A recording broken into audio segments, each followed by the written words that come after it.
সহপাঠী হত্যার বিচার চেয়ে এদিকে তেজগাঁও কলেজের শিক্ষার্থীরা ফার্মগেট অবরোধ করেছেন। এই মুহূর্তে সেখানে অবস্থান করছেন আমাদের সহকর্মী কাজী ফয়সাল।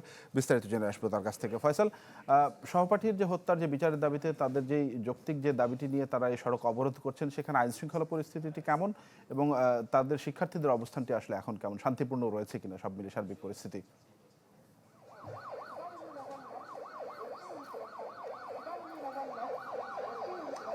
আইন শৃঙ্খলা পরিস্থিতি এখনো স্বাভাবিক বলা যায়। আসলে এখন পর্যন্ত এখানে কোনো ধরনের অপ্রীতিকর ঘটনা ঘটেনি। সড়ক অবরোধ রয়েছে আজ 1 ঘন্টারও বেশি সময়, কিন্তু এখানে সড়ক অবরোধ রেখেছেন তেজগাঁও কলেজের শিক্ষার্থীরা। তারা বলছেন যে এই হত্যাকাণ্ডে, সাকিব হত্যাকাণ্ডে যারা জড়িত তারা সরাসরি বলছেন যে ছাত্র দলের 2 গ্রুপের সংঘর্ষ হয়েছিল গত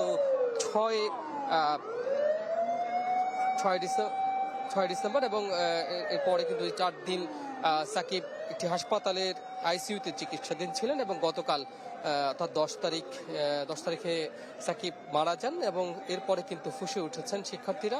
তারা বলছেন তাদের সহপাঠীর মৃত্যুতে তারা শোক জানিয়েছেন এবং তারা বলছেন এই হত্যাকাণ্ডে যারা জড়িত তাদের জন্য আইনের আওতায় আনা হয় এবং সে হত্যার বিচারের দাবিতে এবং নিরাপদ ক্যাম্পাসের দাবিতে তারা এখানে সড়ক অবরোধ রেখেছেন। তারা বলছেন যে তাদের ক্যাম্পাসে মূলত মাদক বাণিজ্য এবং ক্যাম্পাসে আধিপত্যকে কেন্দ্র করে একটি সংঘর্ষ হয়েছিল ছাত্র দলের 2 গ্রুপের মধ্যে।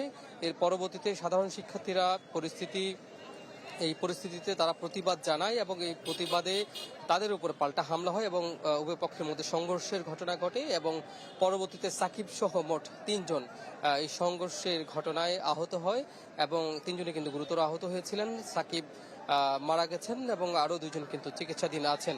তো আসলে এখন পর্যন্ত সড়কে কিন্তু অনেকে জরুরি প্রয়োজনে তারা বিভিন্ন স্থানে যাওয়ার জন্য পথচারী যারা রয়েছেন, যারা বাস বা বিভিন্ন বাহনের যাত্রী রয়েছেন, তারা কিন্তু যেতে পারছেন না।